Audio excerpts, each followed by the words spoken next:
আসসালামু আলাইকুম ওয়া রাহমাতুল্লাহি ওয়া বারাকাতুহু। ঈমানদার ও মুসলমান ভাইরা লক্ষ্য করে শুনুন, মুসলমানদের উপর যাকাত ফরজ করা হয়েছে আর ফিতরা ওয়াজিব করা হয়েছে। যাদের উপর যাকাত ফরজ করা হয়েছে তারা যাকাত দিয়ে দিতে হবে। যাকাত দিয়ে দিলে পবিত্র হয়ে যায়।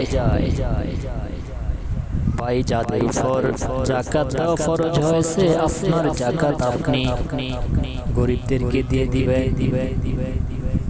যাদের উপর ফিতরা ওয়াজিব হয়েছে তারাও ফিতরা দিয়ে দাও, উত্তম কাজ। যারা ফিতরা খাওয়ার উপযুক্ত তাদেরকে ফিতরা দিয়ে দিবেন। ভাই, যাকাত দিলে বাড়ে, যাকাত দিলে কমে না, ফিতরা দিল কমবে না। দান করলে কমে না ভাই, দান করলে বাড়ে, দান করলে বাড়ে ও ভাই, দান করলে বাড়ে।